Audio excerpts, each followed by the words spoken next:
flip-flops on, singing to that highway song. Got a little naive smile, the kind that drives you wild. Nothing like playing with fire, brings boy to life. Be with the fuse you light, girl, you're dynamite.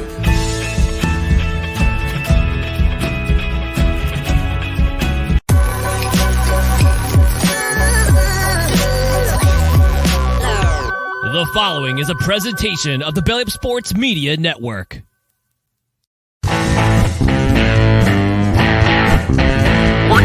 In the morning, 14 minutes and 20 seconds where the sports talk to get you through your daily commute. Hot takes, recaps, best bets, and a little humor to get your day going in the right direction.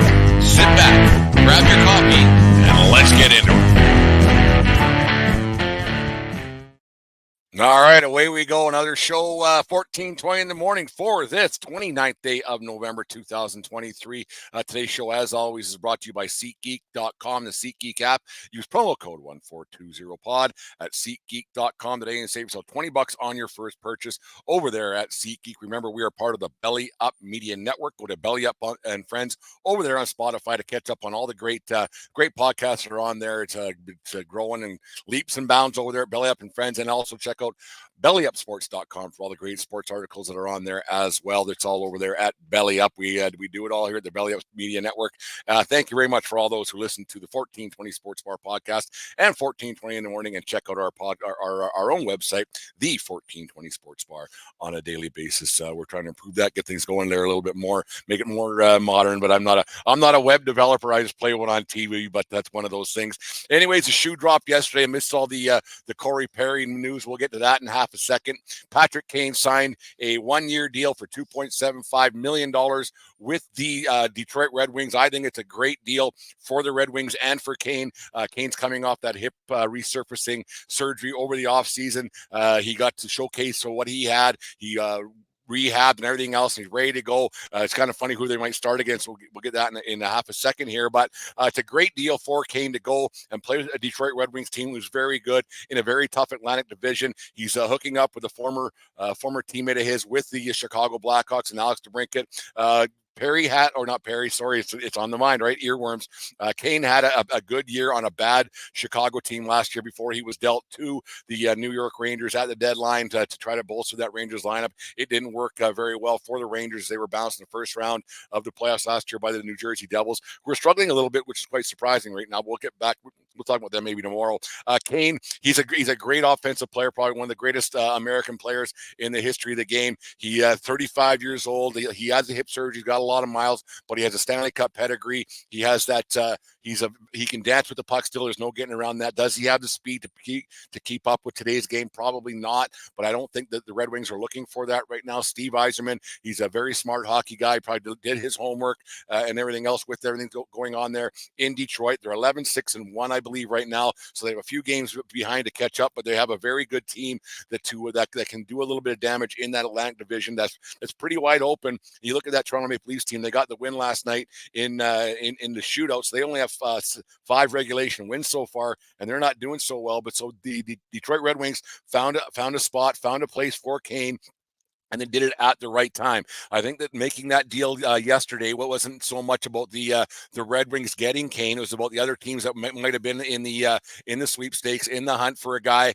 to go out and get that deal done now, because now you have a situation where Derek Lalonde, the head coach of the Red Wings, can sit there and insert Kane here, put him here, see how he works with the first power play unit, see how he works with the second power play unit, and on it goes, because they got a hell of a power play there in Detroit. They're the fourth highest scoring team right now in the National Hockey League. So adding a guy like Kane to pass the puck around, dance to the old Showtime, as he's known to do, can't hurt that hockey club at all. And I really like this move and the timing of it. It's a thing, like, he didn't go to his hometown of Buffalo. He didn't go to the Leafs. People were speculating he was going to go to the Florida Panthers, but maybe this wasn't the right fit to go to any of those teams, and go in Detroit and kind of being not in the limelight as much, because they've been not very good for the last few years. So he can kind of just go into the backstage of the Little Caesars Arena and just do his thing and kind of just be in the back pages of everything else. If he went to Toronto, it would have been a lot. Florida, maybe he wanted a little bit more exposure and be part of a hockey world, because in Chicago he was one of the big guys, and you don't think you want to go into obscurity by any means, because that's what those players in Florida play. And some guys like that and some guys don't, but Kane seems to be kind of one of those look at me guys. There's nothing wrong with that at all, showing a little bit of a pizzazz now and then. The league needs some more personality like that, so it's a very good thing. I like the timing of it. I love that it only costs $2.75 million, about $2 million in real money, because it's prorated for the year, but it's going to be $275 against the cap. So they have about, I think I read yesterday, they got $3 million on the cap left anyways to make another deal later on. And it's very important that these that they got that done. And I like it a lot for Kane's sake too, and the fact that it was a 1-year deal. He didn't look for, it's a no move. So it's one of those, okay, I'm here for the year. You're not going to trade me. You're not going to get rid of me. I'm here for the year. I'm here to not only help the Detroit Red Wings maybe get to the playoffs and the first round and beyond, but he's also wants to be a showcase year for Kane, for the rest of the National Hockey League, that if his hip does hold out, and it is good, and it isn't the surgery he had, it's not very good statistics so far, but technology is a lot different. Sports medicine's a lot different and everything else than it used to be. So it's a show me kind of a contract for Kane, and that can only help him and help the Blackhawks or the Red Wings as well. If you get a guy that's on a contract year, and it's everybody's sport that you go across, and you look at Nylander with the Toronto Maple Leafs, they seem to put up big numbers, and they help their team win, and they get up a lot of points, and on it goes. And so having a guy like Patrick Kane looking for another contract at the age of 35, and maybe play for 2 more years after this one, getting a 2-year deal to sweeten the bank account a little bit more. I mean, I'm sure he's fine. I'm sure he's going to be okay if he doesn't get another contract after this year, after the money he made with Chicago. So he's getting 10 a year for a long time. I think that Chicago, the first Stanley Cup was back in 2010. So he's okay. Like I'm sure he'll be good. But I love the contract. I love the timing of it. I love the way that it's going to help out that team. They didn't have to trade, and another thing is that they didn't have to make a trade deadline deal at all either to go out and get a guy like Kane. Like if they would have went and made a deal with, let's just throw a name out there. Let's throw who's on a. It doesn't much matter. If they went out and got a Noah Hannafin out of Calgary, like for at the deadline, they would have had to trade picks and prospects and players and everything else. This didn't cost the Red Wings a thing to go out and get a top tier hockey player, a guy that's a surefire Hall of Famer, to kind of show the younger guys what it takes to win. And I don't think that gets looked at enough throughout the National Hockey League. I mean, a lot of teams try, and they bring in Stanley Cup pedigree guys who've won cups, and it does help a lot. But you get a guy like Kane who's been there, done that a lot throughout his career. And this is what it takes to win, boys. A little bit of confidence, a little bit of swagger, and that can't hurt a young team there in Detroit. I just love this whole the pickup. People have been kind of picking it for a while. I can't remember who it was on the Belly Up show that he said that's where Kane was going to go, and I was like, I just can't see it, because I just don't see him. He wanting to be on a rebuild. But Yzerman sees something in this Kane deal that maybe we're a little bit ahead of the old Yzer plan. I don't know if they call it that, but it's I read that somewhere yesterday. But maybe we're a little bit ahead of where we thought we were going to be at this time. So let's go out and make this deal and get it done at a decent price. They didn't have to sell the farm. Kane had 21 goals last year, 36 assists, 57 points, and like I said, a bad Chicago team that was looking to bottom out, and they did. I always thought he was going to end up back in Chicago, maybe to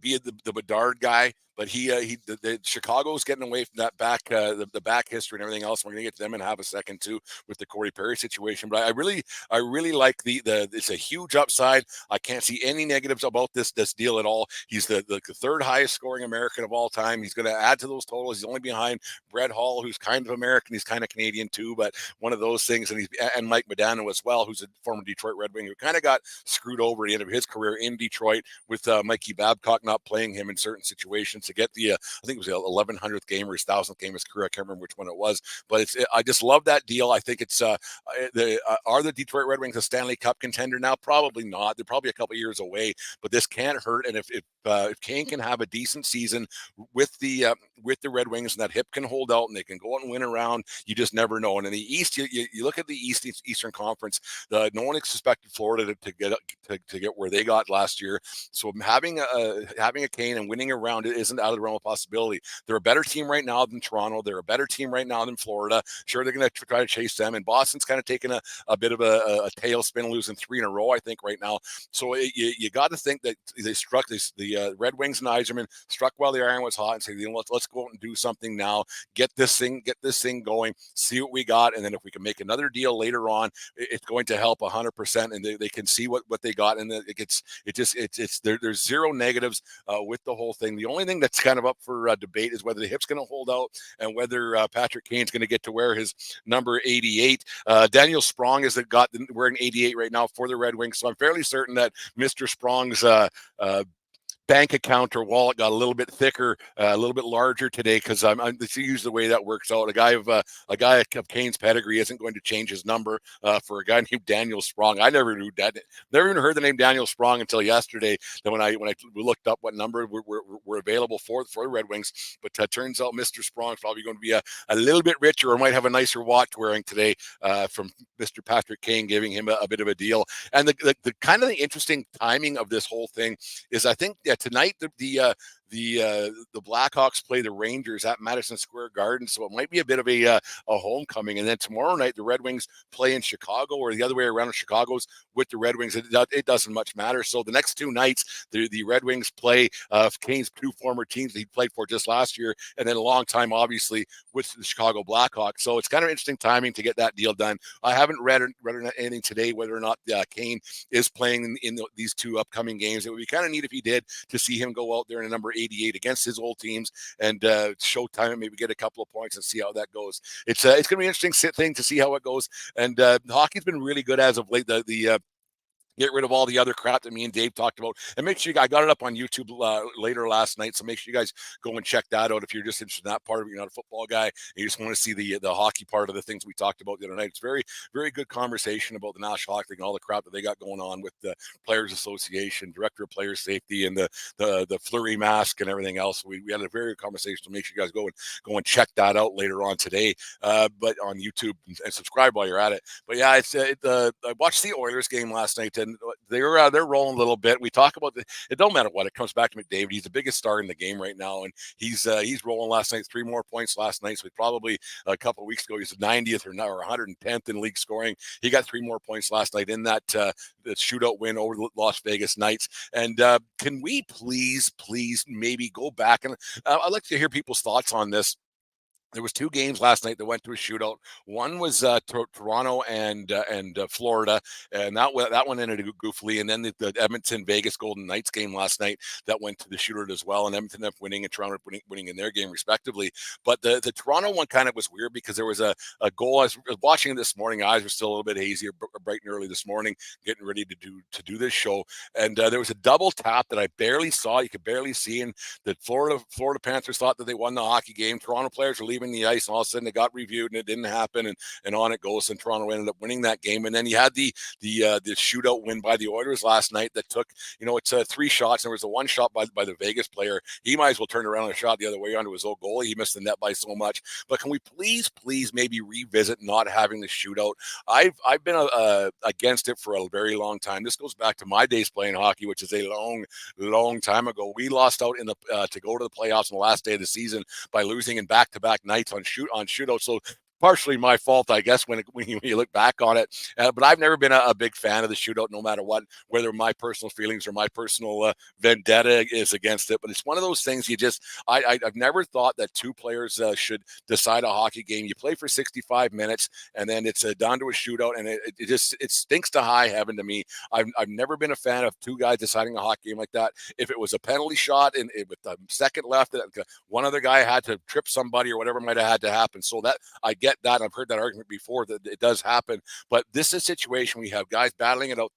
Two teams, 40-plus guys on the ice, plus coach and everything else, doing your defensive schemes and having it all figured out by two guys and having the game decided, going to the playoffs or whatever it might be. I hate the loser point. I hate it all. Like, why don't they just do it like the BCHL? I don't know if they still do, but the BCHL used to have 4-on-4 and then 3-on-3, and then that was it. And if you couldn't figure it out in those two overtime frames, you left it as a tie. I mean, I'm old enough, and a lot of our listeners are old enough to remember back in the 80s when there was no such thing as overtime. Games ended in ties, and that was it. Leave, thanks, bye, see ya. Because a lot of teams used to fly commercial, right? So they had planes to catch. So they couldn't prolong the agony, I guess, with one way you could put it. But yeah, I hate the shootout. I've never been a fan of it. You shouldn't have two guys, and for the amount of time it takes when they get the girls out there and they push the snow and everything else. At least when the Zambonis out anymore like they used to.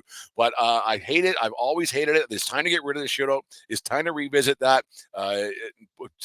One player shouldn't decide a team season. Like in that form, one player does decide a team season. If you have a bad goalie, he can decide your team season, right? So it's one of those things. I've always thought they should get rid of it. I want to hear you guys' thoughts. Get back to us on social media at our Twitter account, _1420, or our Facebook account at the 1420 Sports Bar, or email us if you want to be a little more conspicuous and not be known at 1420sports@gmail.com. We'd love to hear from you about what your thoughts are on the Kane trade or anything else you guys want us to talk about. We got actually Jake. We got a hold of Jake, the intern, yesterday. His Twitter account got hacked, so that's why Jake's been a little bit absent. But he's back in the saddle again. He's going to start getting to work again. He's a little distraught. Didn't know how to get a hold of me, which I found weird. But we'll get to that. I got a little more investigating on that one, but that's Jake's back in the saddle again. He's calling volleyball and basketball out there in the great state of Illinois. So welcome back, Jake. We'll talk to you very soon. Anyways, there's our talk for the day. Here's a little word from our friends over there at SeatGeek. Give Santa and his elves a break from the grind this Christmas season and ask for tickets from SeatGeek. SeatGeek has tickets for shows, concerts, and sporting events for around the globe. And by using promo code 1420POD, you will save $20 on tickets. Tickets make for great stocking stuffers and gifts, so go to SeatGeek.com or the SeatGeek app for all of your ticket needs this holiday season and use promo code 1420POD today for your Christmas ticket. All right, there it is, our friends over at SeatGeek. I guess we're only 2 days away from Mariah being on full board. We don't play Christmas music around here at 1420 World Headquarters until the first day of December, so we'll get right into her. Maybe we'll have a few new openings for the morning show and the night, whatever. We got lots going on here. Lots of different ideas popping through my head on a minute-to-minute basis to try to grow the show and everything else. But, yeah, there it is. Get your tickets at SeatGeek, 1420pod at SeatGeek.com, and stocking stuffers and everything else. Let's get to birthdays and on this days and everything else. On this day in 1987, San Francisco 49ers quarterback Joe Montana completed an NFL record 22 consecutive passes as the 49ers defeated the Cleveland Browns 38-24 at Candlestick Park in San Francisco, California. Montana threw for 342 yards and 4 touchdowns, including 3 to his favorite target, future Hall of Famer Jerry Rice, and the other was to 49ers old faithful Dwight Clark in the second quarter. The Niners improved their record to 9-2 with the win and finished the season with a 13-2 record. But that was as good as it got for the 49ers, as they would end up losing the NFC division round of playoffs at home to the 8-7 Minnesota Vikings, 36-24, in one of the biggest upsets in NFL playoff history. It got so bad for the 49ers that Montana was actually benched in favor for Steve Young, and the 49ers could not make up the 20-3 halftime deficit. It didn't go so good. You think you got a 13-2 record. You're rolling the playoffs against the Minnesota Vikings at home, and you just can't get it done. Once the bleeding stops in the NFL, it seems like you can't stop it. It goes on and on and on. It just didn't turn out very well for the 49ers that day. But you know what? Montana, Young, Rice, and the 49ers in general, they did okay. They had a pretty good run out there in the Bay, and they got a good team this year. You never know what could happen there. They're probably the first or second best team in the NFC right now. So they got a real good shot. Should be a good game with the Eagles this weekend. Big test for both clubs, to be honest with you. And here's a good one. Happy 54th birthday to Baseball Hall of Famer and New York Yankees legend Mariano Rivera, born on this day in 1969 in Panama City, Panama. Rivera signed with the Yankees organization in 1990 and made his major league debut on May 23rd, 1995, allowing 5 earned runs and 3 1/3 innings in a Yankees 10-0 loss to the California Angels at Anaheim Stadium in Anaheim. Rivera struggled through his next 4 starts and was sent to the minors. In 1996, the Yankees were looking for depth at shortstop, and Mariano was almost traded to Seattle for Felix Fermin, but at the some guy named they needed some depth at shortstop, but some guy named Jeter stepped up, and the rest is history. 5 world championships, 13-time All-Star, 5 times reliever of the years, 82 wins, 652 saves, the most in Major League Baseball history, 2.21 ERA, 1,173 strikeouts, a spot in Monument Park at Yankee Stadium, number 42 retired by the Yankees, the last player to wear number 42 in Major League Baseball history because of Jackie Robinson, the whole, everybody knows about that. Inducted unanimously into the Baseball Hall of Fame in not 1997, 2017, the greatest reliever of all time, Mariano Rivera. And I remember that night. I remember one of those, that moment when he came out of the game at Yankee Stadium. It's one of those, do you remember where you were when? And I just got back from New York, my first trip there in 2013. And yeah, I was all Yankeed up, and I bought a bunch of souvenirs. And then my old place in Medicine Hat was a Yankee tavern. It was basically just a sports bar, not kind of like what you see in the background here. But yeah, I was visibly shaken, not stirred. I was crying, and it was very touching the way the Yankees did it with Pettit and Rivera, or Pettit and Jeter coming to the mound, and time to go, the whole bit. You remember exactly where you were, and the moments that you can't. It's hard to believe it's been 10 years since that all went down. 2013 when he retired. One of the great. He was the greatest, close to perfection as he could come. I'm starting to gush over Mariano Rivera, number 42. Mo, Enter Sandman, the whole bit. Oh, he was fantastic. Saw him pitch twice at the stadium that weekend. He gave up a home run on the Sunday. They're playing the Kansas City Royals and Boston Red Sox. Sorry, Boston. And there was a pop-up that was out to the short porch, and it was just should have been a pop-up and caught, and it just kind of traveled and went out, and you could read Mariano's lips, and when he had fucking went out, he couldn't believe it. So it's one of those things. Rivera wasn't one to swear very often, but he let one buck there on that day back in 2013. So happy birthday to Mariano Rivera. Yeah, pure class, like this, almost perfection, just pure class. And the way he wore his uniform, everything was just so great. And I'm fanboying a little bit. Anyways, let's get to final thoughts. I don't believe the consummation happened for a millisecond, because Connor Bedard's mom has been Connor Bedard's mom forever, obviously. But especially for the last 4 years with all his shit and like what he's going through, there's no way she would have given up game to Corey Perry. I think Corey Perry made an untoward advance. That would be my understanding. Yeah, I think that might have been as far as to go. I don't think there was any. I don't think there's any changing of hotel room keys. I would be absolutely floored if there was any in and out game being played between Corey Perry and Connor Bedard's mom. But Corey Perry is a bit of a piece of shit. Well, there it is. That was our thoughts on the Corey Perry situation that came about last week, and it all came to a head yesterday. A lot of years ago, an old hockey coach by the name of Bill LaForge, he gave us the team rules of what was expected of us as young 18, 19, 20-year-olds playing junior hockey. And basically his biggest rule, and it was actually the only thing that made a lot of sense, makes more sense now than it did back then. It's like, yeah, we got free reign. But the rule was never do anything to embarrass your parents. And I'm sure between now and then, I've done some things in the past, and I'm very, very sure my parents be embarrassed of. And I'm very sure that I'm quite glad that there wasn't cell phones and cell phone cameras and video cameras and everything else. But in general, you got to think that I've done a pretty good job throughout my life not embarrassing my parents. And whatever you guys believe about the Corey Perry scandal came about, it's kind of a disgusting little thing that's happened. For those of you who don't know, the rumors came about on Twitter that it was Connor Bedard's mom and Corey Perry had a liaison.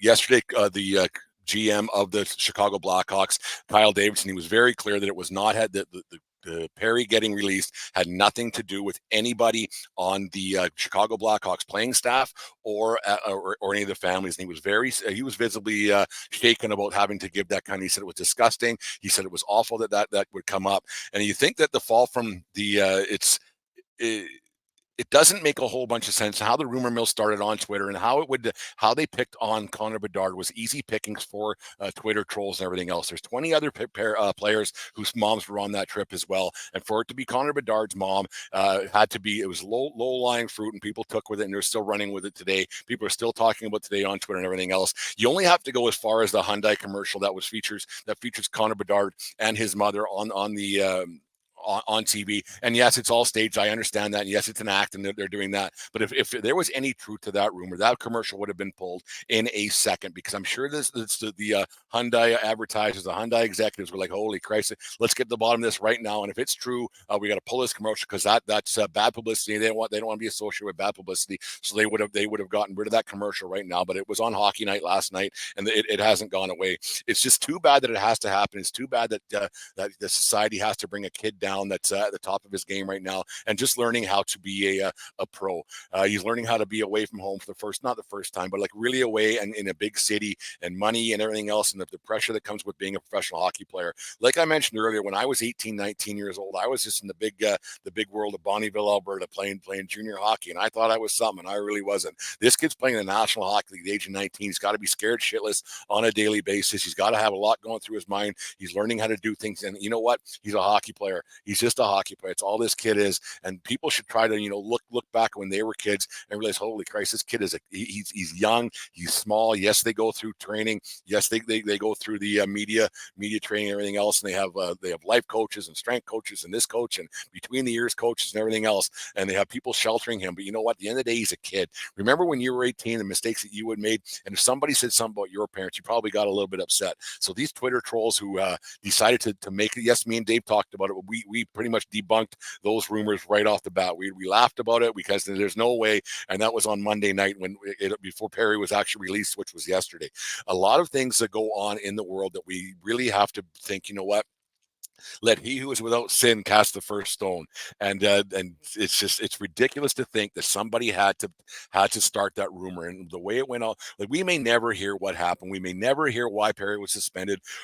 And why we care, I don't know. The first final thoughts I did on Monday talked about this exact thing. Why we care so much, what Corey Perry did and what he may have not did, I don't know. I have no idea why anybody cares. Corey Perry can have this he goes to his grave. The Chicago Blackhawks can't disclose anymore. And I think the way Kyle Davidson came out and discussed this yesterday was the right way to do it. The Chicago Blackhawks are under a lot of scrutiny with everything that they do, public relations wise, because of the Kyle Beach situation that happened from the 2010 Stanley Cup Finals and the athletic trainer or the video coach who got the sexual assault situation that happened with him. So the Blackhawks are under a lot of speculation, a lot of scrutiny at all times. So it was very good for the Blackhawks to say what they could, because for Perry to get suspended and for Perry's contract to get revoked, it had to have been a major. There would have been a lot of lawyers involved. The NHLPA would have been involved. The National Hockey League would have been involved. There would have been a lot of agents involved and everything else going on to make sure that this was done properly and in the right way. And the Blackhawks had every legal right to do this. If they didn't have a legal right to do it, if the PA had anything going on, they would have had Corey Perry would still be on leave right now and still getting paid by the Blackhawks. But you know what? Corey Perry did something wrong. Corey Perry did something that he shouldn't have done, and Corey Perry has to answer to his family now. He's a married man. I'm not sure if he has kids, but now he has to answer to whoever. And maybe Corey Perry has never had to answer to anybody in his entire life. That's a lot of stuff that happens with these professional athletes, with movie stars, rock stars, people who have money. They've never had to answer anybody in their lives, and now Corey Perry has to answer to people. Maybe he'll address it when he goes in the Hall of Fame, because I think he's going to the Hall of Fame. He's an MVP winner. He's got a Stanley Cup. He's got every international trophy known to mankind. He's led the league in scoring, and on it goes. He's been around for a really long time, and I think he's a borderline Hall of Famer. And maybe this might keep him out, because that's what the Hall of Fame committees do. But now Corey Perry has to go to the court of public opinion and figure this out. Was it who knows what happened? And we'll never know. You know what? It's none of our business. My life isn't going to change one bit, because Corey Perry did something he shouldn't have done. It maybe Corey Perry should have been in that dressing room back in 1993 when Coach Bill Lafort said, here's the rule, boys. Never do anything to embarrass your parents. And that's, you think about how easy that is to think about now when you're a little bit older, and you think, oh, that's no rules. There's not even a curfew. No, there's a curfew, but he just said it in a different way. Never do anything to embarrass your parents. There's my final thoughts for the day.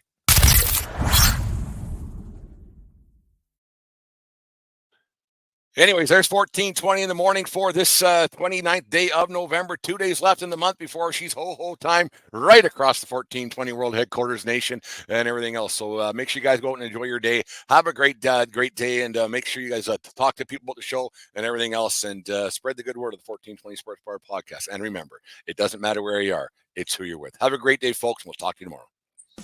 You just listened to the 1420 Sports Bar podcast. For beer with the sports talk and a whole lot more. We are part of the Belly Up Media Network. Let's get into it.